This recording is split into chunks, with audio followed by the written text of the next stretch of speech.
Alrighty. Looks like it is 11 o'clock. I've got a new Zoom interface here, so I'm trying to figure out how to see the videos, but that's okay. I don't need to see everyone's face or my face. Let's just get started, shall we? uh, Continue to introduce yourself, your name, position, organization, specifically your location, and if you have a website to your organization, put that in the chat so that everyone can see all of the wonderful partners and resources that are available throughout Wisconsin here. I'm glad to see some familiar faces returning, some FSC people here. Glad to have you. I am personally very excited about today's topic, but we'll get to that in due time. Just want to mention you're here. This is Forward Thinking, put on by FSC. FSC is Forward Service Corporation. We are an organization dedicated to getting people high wage, high paying jobs and sustaining that. We like to meet people exactly where they are, ask them what they need, provide them the resources that they need to overcome whatever gets in their way of getting high wage, sustainable employment. So if you're interested in working with us or learning more information, you can scan the QR codes at the bottom of each of these pages or reach out to us at fsc-corp.org. I am Landon Solano. If you've joined these before, you know my face, you know my name. If you haven't, I'm a communication specialist at Forward Service Corporation. I typically host these forward thinking sessions. I also work with the newsletter with our communications team. So if you have any questions, you can always reach out to me about resources that we talk about in these sessions. My email is listed here, and I will provide you with a PDF of today's presentation and a follow-up email, so you'll have all this for reference. Speaking of follow-up materials, today's session is being recorded. You will get a YouTube version of this following today's session so that you can watch it for future reference. If you can't attend one of these sessions, you can always RSVP, and that will still get you on the list to receive all of the follow-up materials, including the recording of each of the sessions. You'll get a PDF of today's slide deck, as I said, and an updated list of all of our FSC offices throughout Wisconsin. So if you want to reach out to your local office for resources, programs, questions, you will have that in your email as well. Okay, today we are talking about online scams and fraud prevention. This is a topic that I think is prescient for the vulnerable populations that we often deal with, but it goes far beyond that. I don't want to step on the toes of our presenter today, but just some stuff that we'll cover is the types of scams. Sorry, let me close this chat so I can actually read my slides.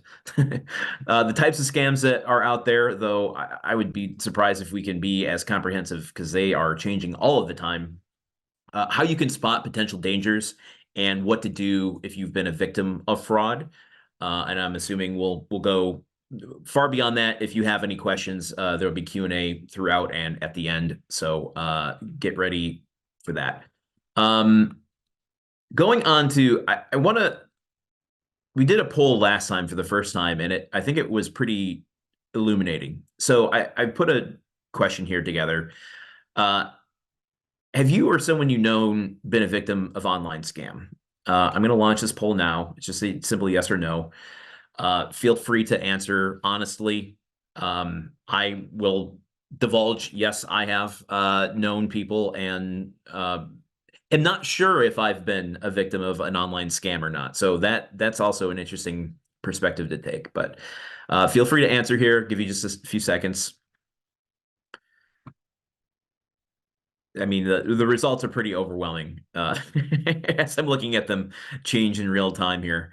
71% are saying yes, 19 saying no, and 10% saying don't know, hope not.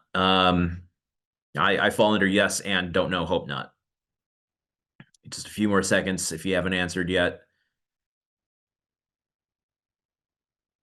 Okay, fantastic. All right, I'm going to end the poll, and you can see the results here. It's online scams are just so ingrained in the technological culture that we're dealing with right now. In fact, I also usually pull a statistic here, and I couldn't even get a direct number because it seems like the statistics are changing all of the time. The numbers just seem to keep rising. So all I could really say was reports of online scams are up, way up. But that's not to create a sense of hopelessness. I think there are ways that we can educate, we can learn, and provide resources to ourselves and to the people we serve. So on that, I want to introduce um, our speaker for today. It's not Jeffrey Kersten, who unfortunately couldn't be with us today. Instead, we've got Michael Domke, Director of the Bureau of Consumer Protection for the Wisconsin Department of Agriculture, Trade, and Consumer Protection, located in Madison, Wisconsin, as you can see in the chat.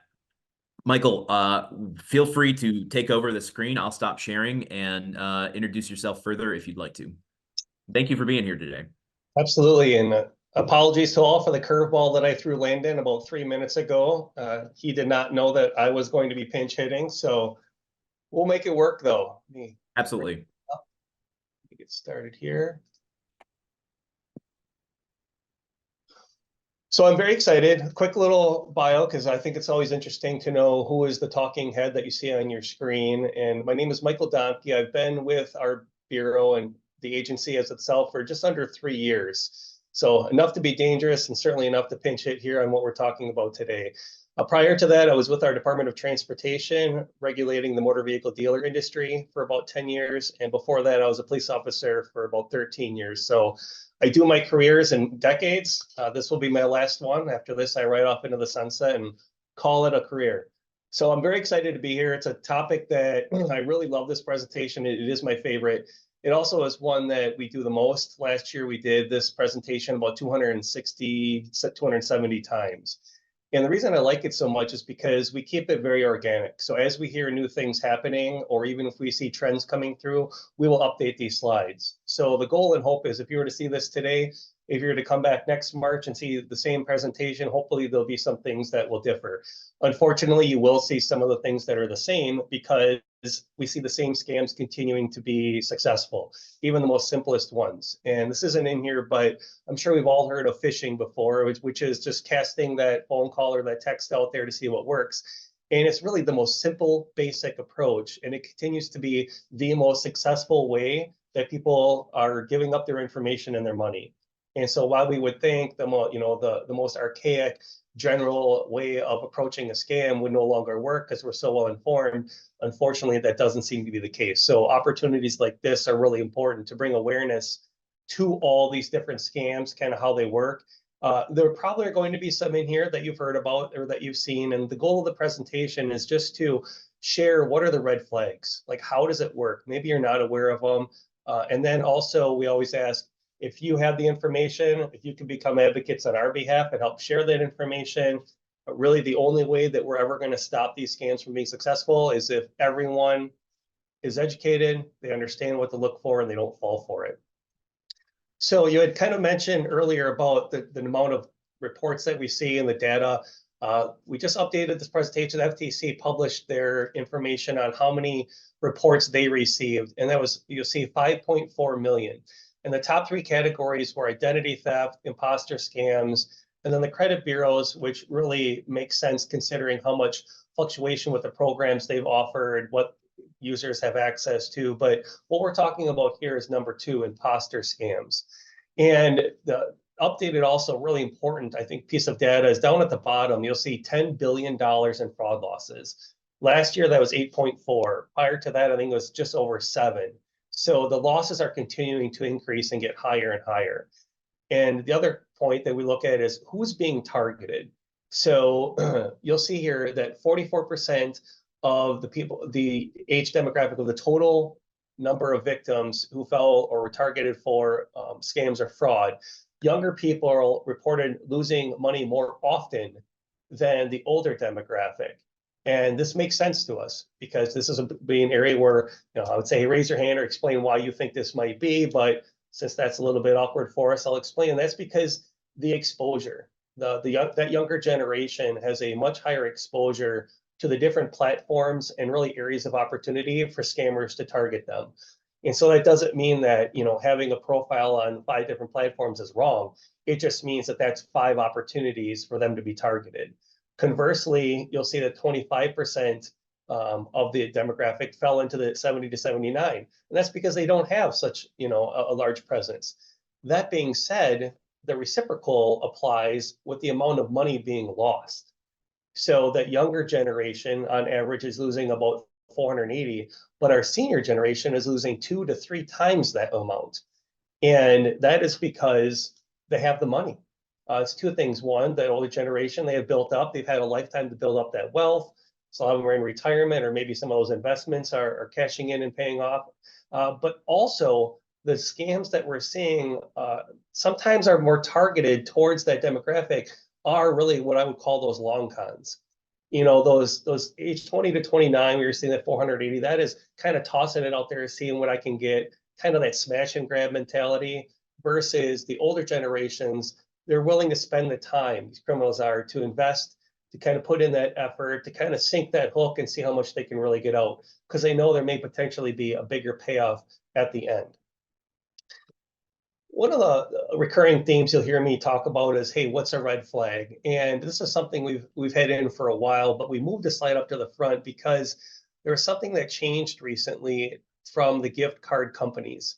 And this is as a result of scammers using gift cards as a form of payment in every single type of scam we'll talk about today and that we've seen. And as a result, these companies have said, all right, we realize that our monetary instrument is being used and targeted and abused. Historically, in the past, we kind of had send cash, and then it turned to wiring money, and then it turned to gift cards. And then you'll see as we move on, there's a couple new ways that we're watching this migrate. And those are because all 4 of those payment methods make it very, very difficult to recoup the loss or recover. And in essence, some of them are even untraceable. And once that payment is made and that gift card sent, it's essentially as good as cash, and you're not going to get it back. What we've noticed is these gift card companies are starting to provide a little bit more assistance, where if you can catch it fast enough and you can call that gift card company and say, hey, I think I fell for a scam. I sent $1,000 in gift cards to this address. If you have the numbers, we'll encourage you to keep those if you were to ever send gift cards for any purpose. But and you give those to the company, they'll actually cancel the gift card and send you the refund back as long as it hasn't been used yet. This just happened in the past probably 6 months. First time that we were aware of it and realized, and it's something that we're trying to use with victims when they call us and report it. So that's great news, as providing an option that really wasn't there before. The other part is remembering, and it seems so common sense, but we continue to see it happening, is gift cards are for gifts. No one should ever be asking you to pay them with a gift card as a payment, especially if it's a legitimate business, a government agency, or anyone else. If you're on, say, a social media marketplace or a peer-to-peer, and they're saying, hey, I'm going to sell you these tickets to the sporting event, and I want you to send me a gift card, red flag might go up. Maybe that's the only way that they want it. Certainly your decision to make, but certainly I want everyone to say, if you're asking me to pay for anything with a gift card, I need to pause for a second and think about this. Talked earlier about those gift cards being the next progression in this untraceable currency or untraceable funds and payment methods is cryptocurrency. And this has absolutely exploded in the past year and a half with these fraudsters using this as their preferred type of payment, and especially in particular types of scams. We did see that the AARP recently reported that 99 or 95% of their investment scams involved cryptocurrency. We'll talk about that a little bit more in investment, but it just shows how commonplace cryptocurrency has become. And you'll see we have the Bitcoin ATM, but I don't want my message to be limited to just Bitcoin.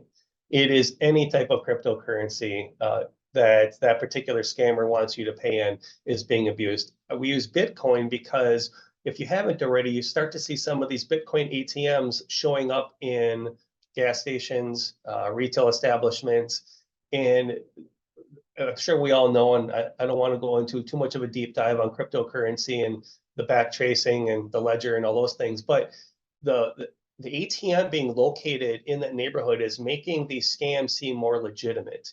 And how they're doing that is they're recognizing, because we can go online and we can find out where a local Bitcoin ATM is on their website. And then these scammers will target a particular geographic area and say, all right, Madison, Wisconsin. Hey, Michael, for whatever type of scam, all we need you to do is go to that Bitcoin that's on the corner of Fish Hatchery Road and the Beltline. You walk into the Quick Trip. When you walk in, it's right there on your left-hand side. By doing that, it makes whatever the scam is seem legitimate because they know where that particular machine is. And if I'm in that neighborhood, I'm like, yeah, I remember that it's there. Oh, this must be real. This must be a real person. Because how else would they know that? Well, it's because the information is provided, but it's one more thing they're doing. And then, of course, once that money's put in and that Bitcoin is sent through that ATM, not impossible, but very, very difficult to get back. And I would say even us as an agency, not able to get that money back. We would need federal resources to assist it, and those thresholds are pretty high, and we don't want those losses to get there at all. The statistics of what we're seeing here on how this money is being lost, specifically on what the contact method is. So in the past, we had seen phone calls and text being near the top of this list. Now we're seeing emails. We'll see social media down there at number 5. I expect that will also increase a little bit. But the reason that phone calls are decreasing and texts, I will also predict is going to increase, is with what we've all heard about is kind of robocalls. But it's really the electronic automated method of sending out a message or some type of initiating that contact automatically. And by doing that, and with the advent of these technologies to do so, it's expanded the capacity for these scammers to reach so many more people. I always talk about the movie The Wolf of Wall Street, where we think about that war room where everybody's in there and they're on a phone, but you had that one-to-one connection. So you had to have one person in that room calling one person on the other end. Well, with email and text in the automation, it expands it. So one computer can send millions of messages and emails within a minute. And so think about how many more potential victims you have out there if you initiate that. But it really illustrates and drives home email, phone call, text still continue to be successful on how these victims are losing the money.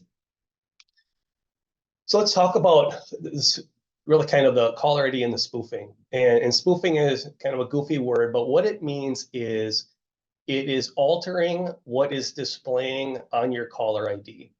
And caller ID was fantastic back in the day because you could tell who was calling, whether or not you wanted to answer the phone. Now with our cell phones, every cell phone has built-in caller ID, but unfortunately, spoofing has become so commonplace that, in my personal opinion, it's made caller ID completely irrelevant. Because, and what will happen is, if I'm purporting to be Michael at the Department of Ag Trade and Consumer Protection, and I'm reaching out, I can hop online, I see what our general number is, and all I do is alter my outgoing number to say, hey, this is what it displays, and here's the number. And if you're familiar with me calling, or you know who I am, you're going to think, yeah, that really is me. And so it makes it very difficult for people to be able to screen out not just businesses or agencies, but even their friends or family, because that phone number is going to appear from who they think. So that's one piece of awareness we want to bring. It doesn't necessarily mean that you should never answer your phone. Just want you to understand what spoofing is and how it occurs. Next is the robocalls I mentioned earlier. With robocalls, it is the automated calling that's going out. But what we want to bring awareness to is how they're being used to determine if somebody's actually there and then further that scam or continue to call. And that is getting one that says, press 1 to continue in English, press 2 to continue in Spanish. Just by pressing that button, that lets that originator know, okay, there's someone there, and they're starting to engage. The same thing is with the can you hear me? If you get a message that, hello, can you hear me? And if you respond, that's what they want to know. This is a live number. It has a person that's on the other end, and they're willing to answer the phone. Doesn't mean they're willing to engage, and they may not even engage at all in that first attempt. But it tells them, hey, here's a hot number. I can either use this for my purposes or sell it to another group, letting them know, go ahead and report your scam with this number. We make a pitch for the do not call list. The do not call list is a registry that will prohibit registered telemarketers who are legitimate from calling your phone number to solicit a good or service. And I bring awareness to this because our do not call list is great for businesses who are on the up and up and want to do it right. But it doesn't stop all the criminals. It doesn't stop even those that just say, forget it, I don't want to abide by this. And there also are some exceptions to that list, most notably charities and nonprofits. So we're in 2024. We're coming up on an election year. We all know we're about to get bombarded with both robocalls and automated calls. I like to remind everyone that if you're on that list, they're exempt. And so while you might get frustrated and say you shouldn't be calling me, they're allowed to call even if your number's on that registry. If you want more information on that list, our website has how you can sign up, where you need to go. It's super simple. It's a lifetime registry. I encourage everyone after the call today, if you have 10 seconds, maybe a minute to do it, sign up. Can I ask a quick question Bet. about the spoofing? When you say that they can alter their outgoing thing to show up, on your phone, are they able to? I understand being able to change like who's calling. Probably Michael Donkey, is calling. Are they able to spoof the actual phone number as well? So it Yes. looks like it's coming from your contacts. Yes. Hmm. They are, well, let me preface that. If your phone was compromised and they have access to the phone book, or maybe Mhm. where it was, and they pull that out, then yes, it could Okay. be compromised and they can manipulate that to look as if who it is. I don't know if they can, so if I have a custom name for you, Landon, Hmm. so let's just say your forward friend. I don't know if they're able to mimic that. I believe that they are because they're going to have the contact info of Yeah. what you labeled that as. So it's very possible. Interesting. Okay, cool. Thank you. You bet. This is a slide that we added about 6 months ago. We weren't quite sure. That's a lie. We had this about a year ago. We've manipulated it 3 times because we've seen AI get better and better. And I say that first point there, you'll see that it takes, and this is the FBI shared this with us, it takes 3 seconds of audio to mimic a voice that they can pull off of social media. When we first had this slide up, it was 20 seconds, it went down to 10 seconds, and then it went down to 3 seconds. So for all of us, if anyone has a social media account and you actually posted something, or you've even watched others, 3 seconds is every single post anyone has if their voice is out there. So very, very easy to pull that down.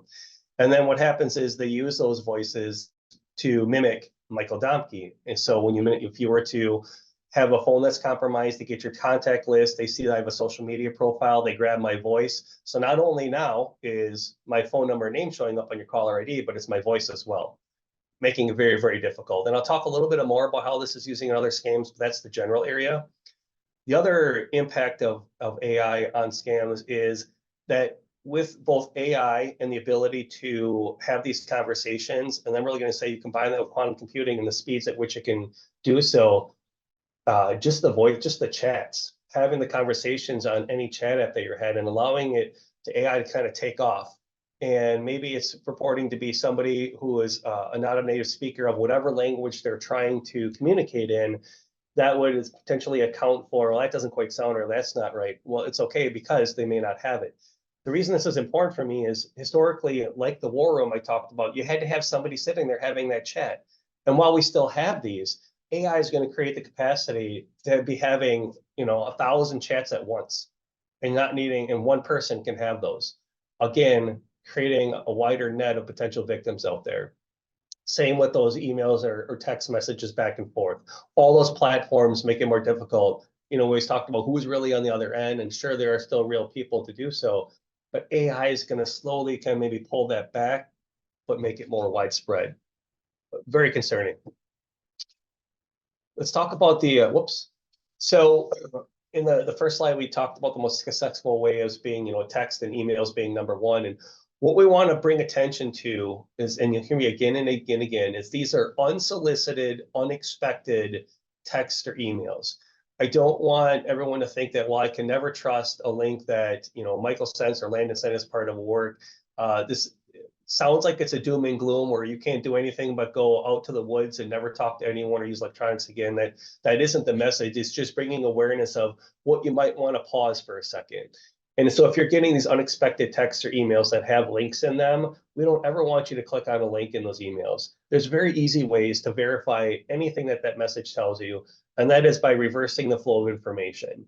Here's an example. We talk about Amazon saying, congratulations, you won such and such. Well, the easy way is to just go to Amazon, check the account, see what, if you participated in this particular promotion, did you win? The other big one we see is FedEx. I continue to get FedEx texts about once a week saying, hey, you have this package. Easy way to check it, go to FedEx themselves. If you are expecting a package, check what you ordered. You always get that confirmation with a routing number, or I'm sorry, tracking number, enter that, same thing with those. The other thing we want to bring awareness to is the fake phone numbers, and then of course the hacked accounts. And so Landon asked a great question about, could you mimic somebody in your phone book? And they absolutely can. And so if you're getting a text message from me that says, hey, I really need this, or could you help me out? I'm in kind of down and out, and you're like, this is weird. I can't imagine Michael ever reaching out and asking me for 50 bucks. But you know what? In that message, it says that he doesn't want anyone to know. Okay, I'll do it. We see this I continue to see it. We just did a presentation last week at a senior center, and they said, this is what happened. It was absolute textbook. And how that runs is the account gets compromised, and what happens is the hacker then sends out a text message to everyone in the contact list and says, hey, I'm really embarrassed by reaching out for this. This isn't typically me, but I'm in some dire straits. If you could just send me 50 bucks to get me by, that would really help a lot. If you cannot tell anyone because I'm kind of ashamed, I promise I'll pay you back. Well, everybody says, well, sure, I want to help them out. So they send the money. Well, then a little time goes by and either they don't get paid and maybe that's okay, or maybe they just care. And so they ask a couple months down the road and say, hey, is everything okay? And yeah, sure. Why? Well, you asked me that $50 and things are kind of down and out, and I don't want the money back. And I'm like, what are you talking about? I never asked you for $50. Then all of a sudden they discover, oh my gosh, I can't believe this happened. And then they're embarrassed with their entire social circle, and it's still happening. That's how we see the hacked accounts. We just want to bring awareness to all these things can happen. Can I ask one quick question too about that, about email specifically? When you say, with the phones specifically, you engage by answering can you hear me? Or you press a button so they know someone's there. This might be an oversimplistic question, but for emails, can they determine whether or not you've opened the email? I know you said don't click on any links, but changing it from unread to read changes the status of it. Does that have any effect on things? It does. And I know certainly we have software when we send out, say, our newsletter or through our listserv distribution program, we can tell who opens the email. We can also tell if that user clicked on certain links within that email. So absolutely, they can tell if you opened it. They can also tell that if you want to engage with it. I can't say that everyone that you're receiving will have the complexity of that. Maybe it's just we're tossing a million out. We want you to click on that link. The other, but it certainly does exist, and you're absolutely correct. That is their way of saying who's willing to engage. And we talked about in the last one, in the phone call, about how we don't want you to engage. And occasionally, I'll go to a presentation here, someone talk about, I kept them on the phone for half an hour. I really showed them. Well, the danger in doing that, and the same point that you're raising here in opening and looking through, is that you've now created the opportunity for them to come back and for them to come at you with a different angle or a different scam or learn more about you. Or even in that conversation, you may not think you gave away any important information. You're like, well, I didn't tell them where I lived or anything. That's great. But they may only want to learn one or two things. And then they're going to come at you with another scam and learn a couple more two things. And here's a couple things. And then they build that profile. It isn't about just getting everything all at once, and that's the only way you'll be victimized. It's putting the pieces together to either take the money or commit identity theft. Maybe this is a question you'll get to later in the presentation, or maybe it's too big for this particular conversation, but I look at my Outlook or whatever email system that I use, and a lot of times it just automatically opens the most recent email that I receive. Are there certain protections or processes you can recommend to people to put in place to avoid that? I don't have any specific that I would recommend. I do know that every antivirus software, every email provider, every cell phone provider, even most social media accounts now or platforms offer a lot of the security features. Some of them are turned on by default, most are not. So I would encourage everyone, things that you use regularly, just pop in or just do a quick search engine and say, hey, where are the security features? And look at what works for you and what doesn't. You brought up a great point of saying, hey, what off, because like for me personally, prior to really coming over here, I was not aware of how deep a lot of them went, but also in the past couple of years, as we watch that number continue to grow with losses and scam attempts, these platforms and companies are really taking it serious and putting in legitimate security features to protect because they don't want their customers to be victimized. Because why would you go back and use it? You know, if I saw that Outlook continue to be a problem and I continue to be manipulated, or I would just be like, I'm just going to stop using Outlook and find one of the other 100 email providers that are out there. Yeah. So they have a vested interest. Cool. Thank you. You bet. Social media, I'm not going to spend too much time on this one other than bringing awareness to the prizes and these things that you always see about, especially during the holidays. Hey, sign up for this. It works. I won. Click on this link. These are all they're trying to do is gather information. They're information gatherers of because it's tremendously valuable.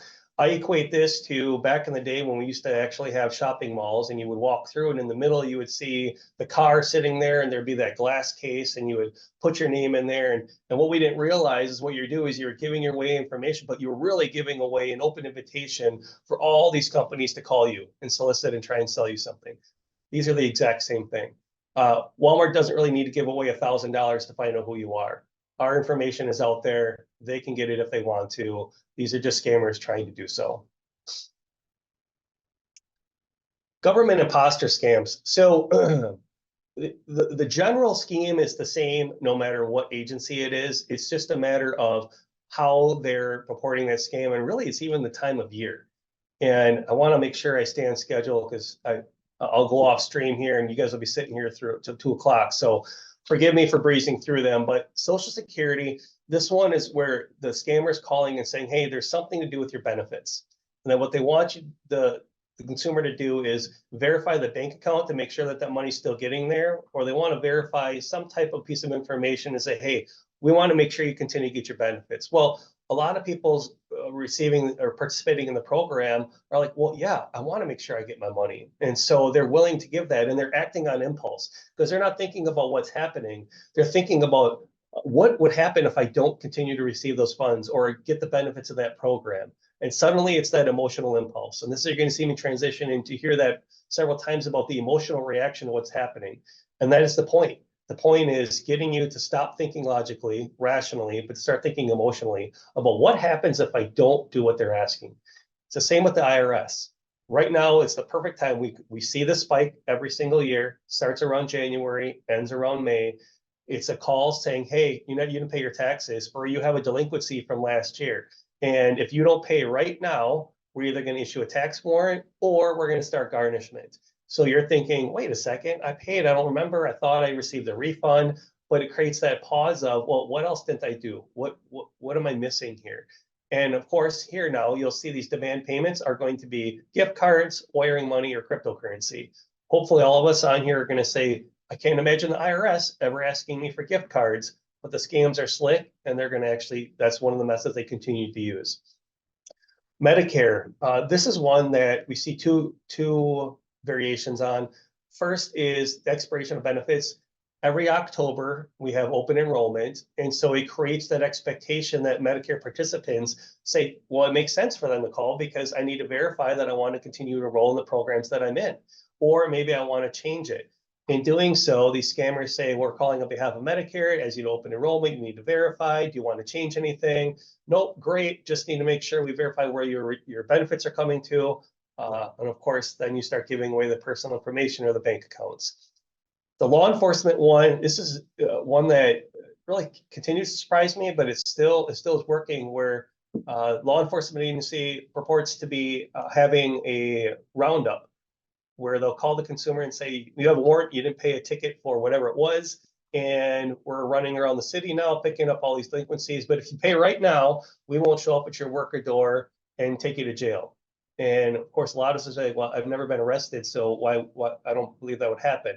But they'll have some type of schemes like, well, you had a ticket 10 years ago, and now we're going back and we're bringing all those forward and interest and blah, blah, blah. I tell everyone, I can say from firsthand experience, law enforcement is never, ever going to call you ahead of time and tell you that they're coming to get you if they want a warrant. They're just going to show up and they're going to say, would you come with me, please?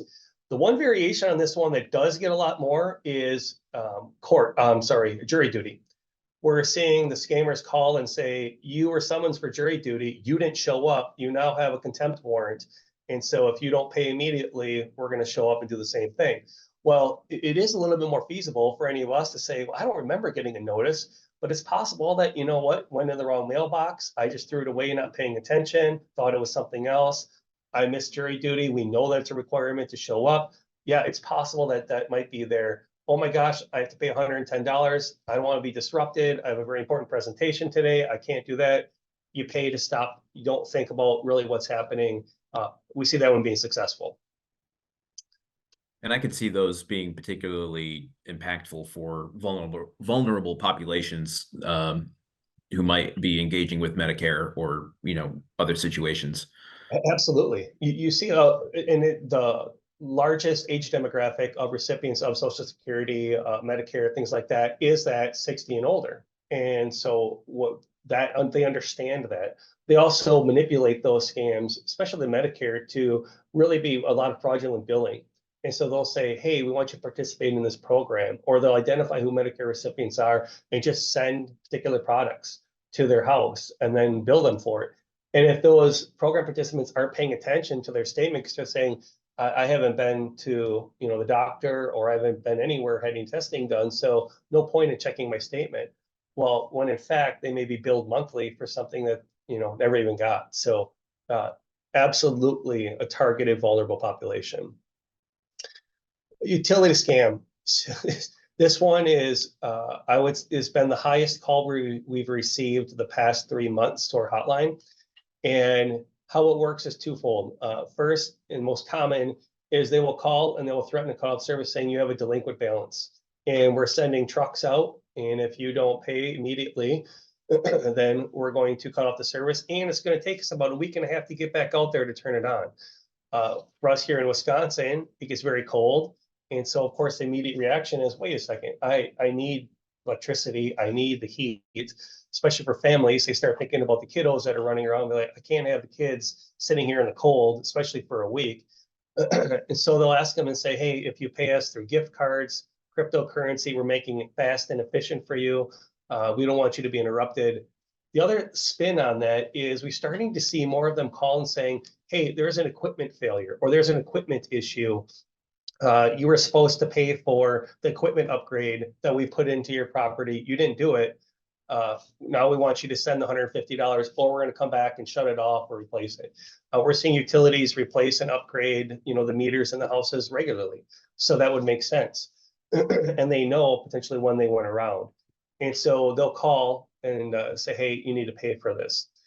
The reverse is ask them to verify the information, saying, look, we see that you're a little bit behind, but if you could just verify what your name is, where you're at, are you still receiving service, how many people are living there, and then also verify where these payments should go.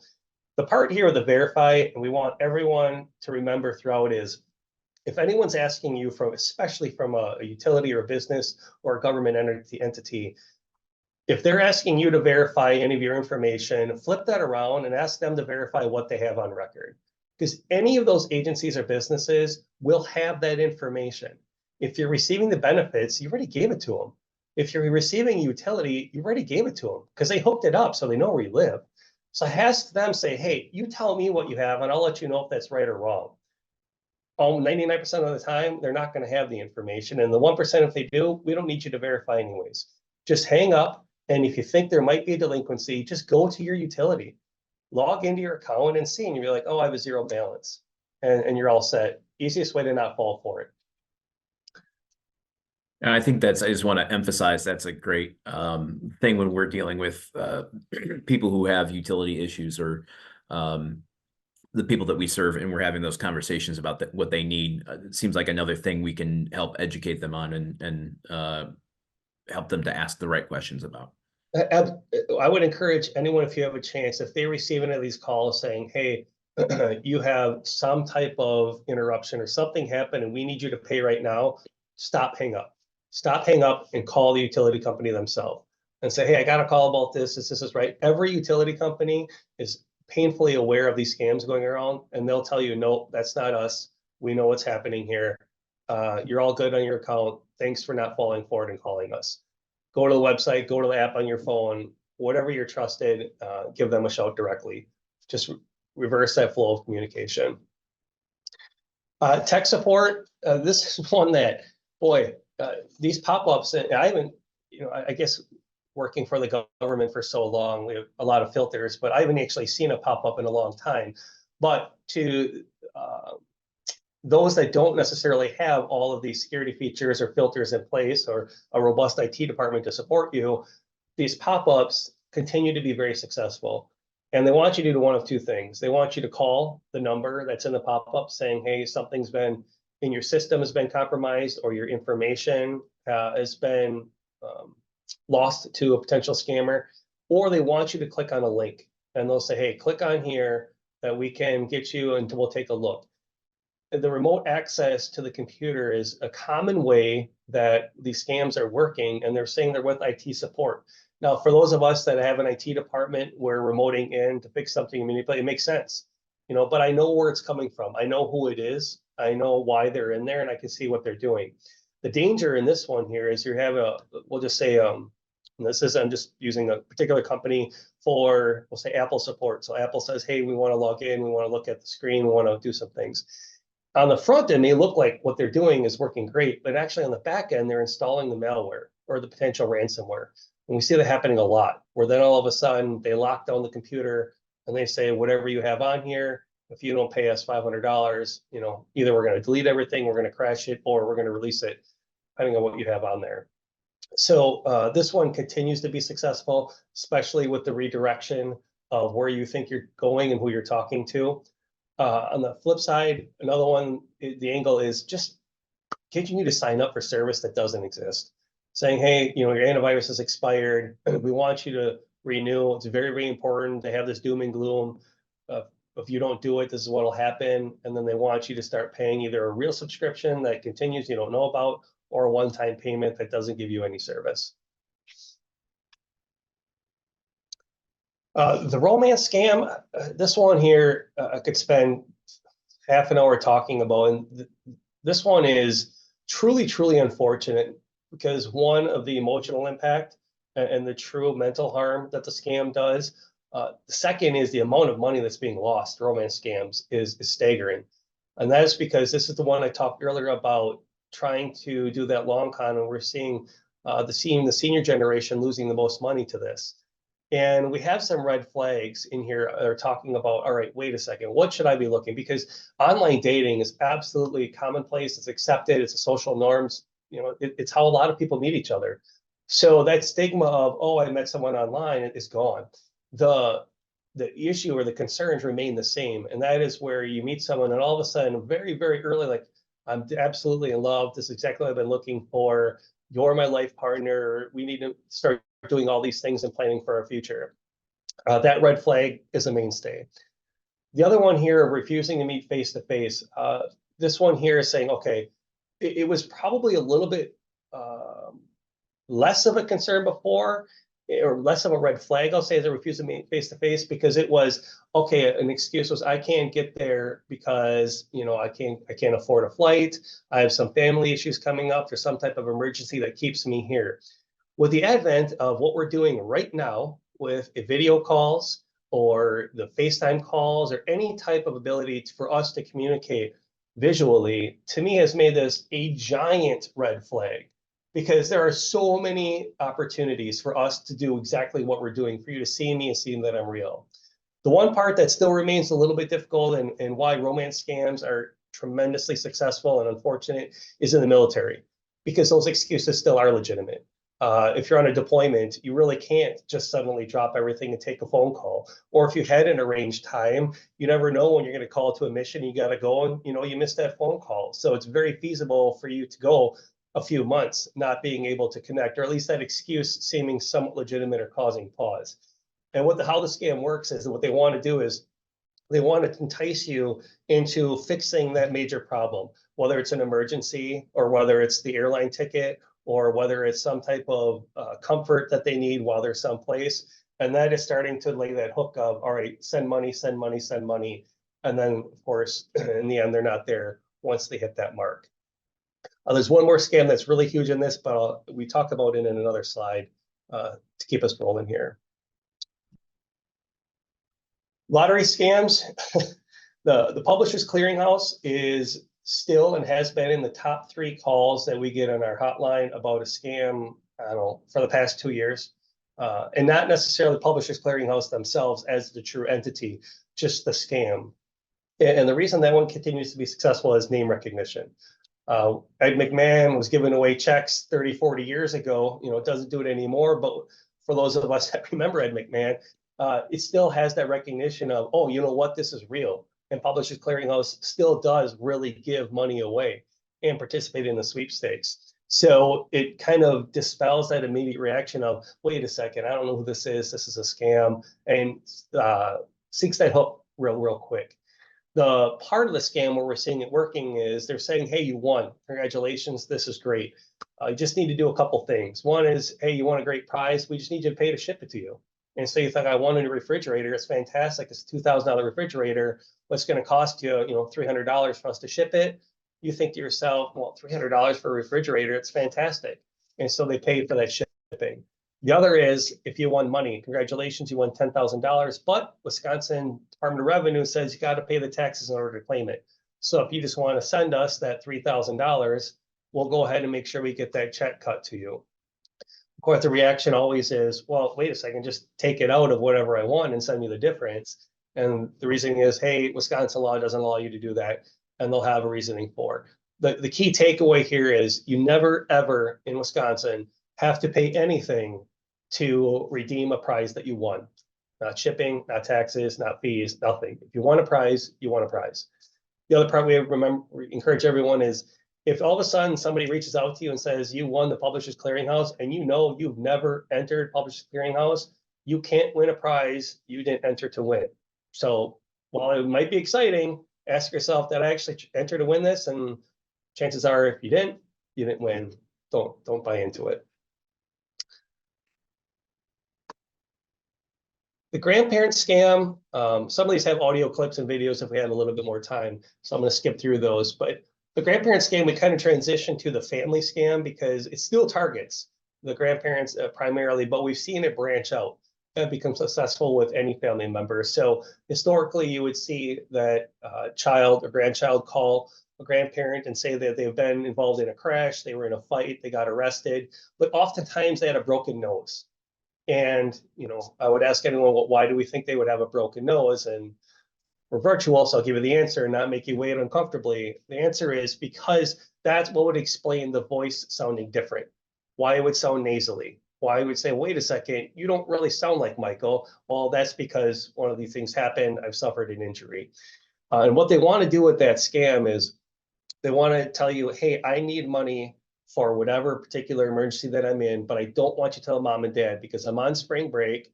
They told me if I got in trouble, I'd never go on spring break again. And so I really want to go because I'm having a great time. I just drank too much, got a little goofy. Here I am. If you could help me out, I'd appreciate it. And what they'll do is it's very easy because you might think to yourself, all right, well, if they were to just call a social media account, they can tell that Michael's in Cancun. Michael's with some friends. It is spring break. And so it's very easy to tie that together for a grandparent to say, well, I know that they were going somewhere. Okay. And then they send that money. The 2 ways that they also would impersonate this is by saying, hey, as a law enforcement officer, be like, hey, you know what? I'm with the local police department. Michael got into a little bit of trouble. Seems like a really good kid. We got kind of a rough jail here. I said I would make a quick call. He asked if you want to go ahead and bail him out. We have an online portal. You can go ahead and send that money. It's right here. It's real easy. As soon as I see the money, I can release them. Well, of course, they give a website where you can make a payment. Same scam with the lawyer. Lawyer says he's there meeting with another client. Saw Michael. He's like, boy, Michael's not going to last very long in here. I said as a courtesy, because he seems like a good kid, I make a quick phone call. If you want to send my firm, the $200, I'll make sure it gets paid while I'm here. And then the money goes through. We talk about a way to mitigate this as having a family password. It used to be a family phrase as well, just something that is very unique that no one else is going to think about, but that you can remember. That's the hard part. It's like, how do you come up with one phrase or word that everyone remembers? Well, that's the challenge. We want you to work about it. I do want to take a quick minute here and talk about how AI is changing this whole scam. AI is making this infinitely more difficult because with AI, and we talked about being able to pull out that 3 seconds of voice, now it's very easy to mimic Michael. You're really hearing Michael's voice. I'm able to put in the AI, this is what I want the narrative to be, why I was arrested. So you don't need to be in a crash. You don't need to have a broken nose because you're actually hearing me. And what's getting even worse and harder is as you learn more and you hear more about these deep fakes, or they're even able to manipulate video calls. Now you might actually see Michael, my face, my voice. I'm talking to you with, say, a correctional background, and you're going to think, "Wow, this is all super convincing. Of course, I'm going to send money." So this one, scary on how convincing this one's going to be, or already is. Government check scams. This one goes way back. How we see this being work is on the private marketplace, where you're saying, "Hey, I want to buy a particular thing," and they're like, "I'll send you a check." And then, of course, you send the check, and the excuse is, "I'm new. I screwed this up. Instead of $3,750, it's supposed to be $375. I'm probably going to get fired. I wasn't supposed to send you that much money. Could you please send me the difference back? I really appreciate it." Of course, you deposit the check. It goes into your account. If you don't wait till it clears and you send the difference, you're on the hook for that. We still see it all the time. We also see this a lot more in businesses, with businesses being scammed by vendors that are being impersonated, or particular accounts that they have with, a scammer finds out who a client list or a customer list is, and then purports to be one of those customers sending in whatever payment they have. It's an overpayment. They've done business with them for a couple of years. They don't think anything of it, send that difference back, and then of course they lose that money. Auto warranties. I guarantee that if I were to ask anyone on this call if you ever received that card saying that your warranties, I'm pretty sure 95% of you will raise your hand. Or you're getting those phone calls that say, "We're reaching out to let you know that your warranty is expiring." Almost all of these are scams. I do know from my previous life at DOT, this was a giant headache and concern for the dealerships here in Wisconsin because they have no relation to these going at all. You'll see these mailers do purport to be tied to a local dealership, and wherever they get information from, I'm not quite sure. I haven't figured that out, but nonetheless, we want everyone to know, please don't respond to these warranty notices. Please don't those phone calls. If you want to get a warranty product and you're saying, "Hey, my car is getting kind of old," go to a local dealership. I guarantee you, every single dealership you walk into would love to sell you an extended warranty or a service contract. So these ones and these cards, you're not going to get anything for it. They're scams. I'm excited. We successfully prosecuted 2 companies in 2022 and sued them for about $1 million. I'm hoping that will have an impact on the industry and slows it down, but we'll see. Charity scams. This one is both reactionary and constant. With charity scams, if you see a natural disaster, we'll see people pop up and pretend to be some type of organization, either legitimate or a new one, and saying, "Hey, donate to this cause." Of course, we all want to support, our neighbors or our fellow country persons, and so we'll see how we want to. They also, you asked earlier in your poll, you say, "Have you ever fell for an online scam?" And I was about to click yes, but I had never fallen for an online scam. I absolutely fell for this charity scam. When I left law enforcement and came to Madison here, I continued to contribute to the Police Benevolent Association for about 3 years until I was at a meeting. And then I heard about this very thing, and I was like, they got me. They got me for 3 years. I guarantee I wasn't giving money to a real organization. So we want everyone that if you want to give to a charity, you'll see charitynavigator.org. We also have give.org. Just go to that particular website, verify what that charity is. It also has background information of where the money goes, what's overhead, what's the cause. I mean, if you want to engage, you can ask some of those questions when a charity reaches out if you think you're interested, but please don't respond to the phone calls or emails. Go directly to where that charity is and give there. Student loan scams, I don't want to spend too much time. This is kind of a smaller demographic on who it applies to. The real takeaway on student loan is you never have to pay for any of these consolidation fees, any of these other programs, because they're free. And the Department of Education, and there's certain groups that we at the agency, we partner with our Department of Financial Institutions.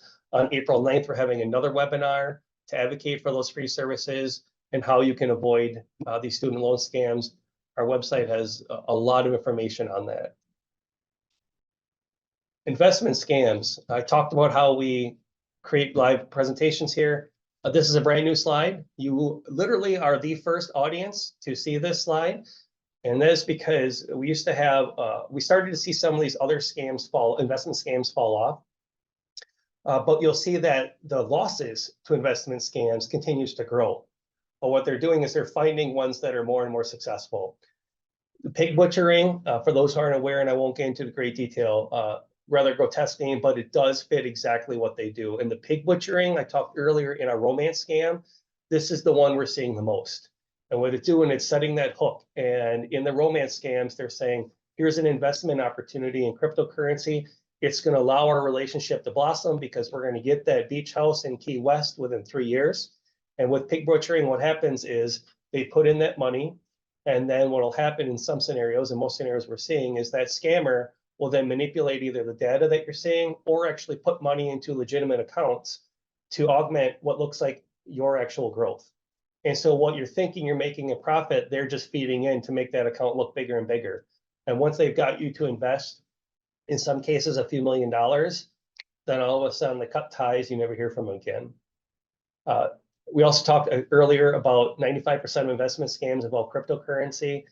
Our message here is twofold. One is if you're going to invest money, especially that amount, make sure you know who they are. Make sure you can vet them. Make sure you can verify what they're doing is legitimate.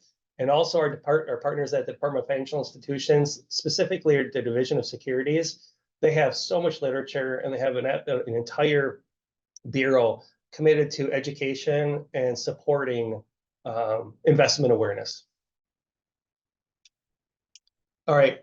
Here's the warning scans I talked in the beginning. What are the red flags? What do I want you to take away? What I want to make you to, we always say respond, don't react. And the respond is saying, I'm going to take about 15 seconds to think about what I'm doing. And if we have the time, I was saying, let's just pause for 15 seconds, think about that. It is a very, very long time, especially in 2024 when we're movers and shakers on everything. That 15 seconds will absolutely take your brain out of the emotional reaction. It'll allow you time to start thinking logically. It'll give you a minute to maybe reflect and be like, was this one of those red flags I heard about? And hopefully not make the decision to fall for the scam. Demands to wire money, pay by gift cards, pay by money cards, pay by cryptocurrency. If you hear any of those, red flag, stop. If they're asking you to verify your information, whether it be personal or bank, stop, ask them what they have. The immediacy, the urgency, you're going to hear them say, you have to do it now. You have to do it now. You have to do it now. I can't think of a scam that we have or a scenario that we have where you have to do it immediately. Take the time to think about what's happening. Keeping it a secret. This is one where they don't want the voice of reason. They don't want you asking anybody else. They don't want to talk. The scammer doesn't want you to talk to someone who knows about this stuff and stops them. The unsolicited, remember, you initiate the contact, don't know what you're expecting. The government doesn't call you with threats. It doesn't demand money. They just start to take it when they can. So remember that. Never have to pay to claim a prize. And the last one is please don't click on any links to confirm information. Go directly to the sites, do it yourself. This one we'll go in, we'll kind of skip over. Sometimes when we give a presentation, we'll take a little bit of a minute here to show how you can add some of those features I talked about earlier about blocking calls with apps, things like that. This is my last one. Only thing I want to talk about for 10 seconds is I'm really, really committed, and hopefully everybody else can, is to stop victim shaming. And this is something that even myself, and it's not saying that they're stupid or dumb, but even questioning how they could fall for it. And that is because these are getting so good. And I could tell stories upon stories about the most educated, aware people in this industry that still fall for a scam. And what I don't want us to do is reaction to be like, how stupid are they? Like, how could they fall for that? Because it isn't. They're that good. And we're not there. We're not getting caught up. And to me, it's not a soapbox platform. It's because I found myself doing it. Like I would see somebody scam, like, there were 17 warning signs, but I wasn't there. I'm not living that life. I'm not involved in what's happening. I don't know what else is going on that's clouding their mindset. So what we want you to do is first, don't be, but yourself too. If you fall for it, we can't help you if you don't tell us. Same with law enforcement, same with your banks. Please tell someone. And if someone else is a victim and they're embarrassed, please encourage them to report it. I have two coworkers here at the Bureau that fell for a scam and they're like, I am the most educated person. How on earth did I do this? I'm like, I get it. Let's try and track them down. Let's try and fix it. Let's try and get your money back, which you can only do it if you tell us. So be that support system and then give us an opportunity to do what we do. I'll save my pitch. All I will say is if you have an opportunity and you'd like us to do one of these for any organizations that you guys are part of, you'll see we have a list of all the topics that we talk about.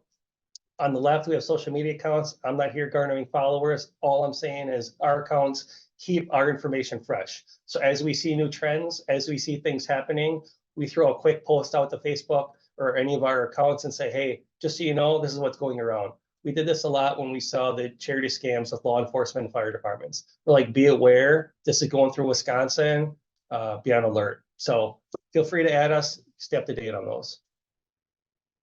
And there you have it. I'll open it up for questions. Awesome. Thank you, Michael. Yeah, we are at time. I'm sure people have a lot of questions, as I do. Would you be open to having them email you questions that they might want to? I just want to make one clarifier. My email address there, the font is terrible. It's a number 1. That is not an L. Michael Domkin1 at wisconsin.gov. Okay. I'll make sure to include that in the email that I send out with the follow-up materials. Great. Really, really appreciate that. Will you feel comfortable making this presentation available in PDF form to all the attendees today? You bet.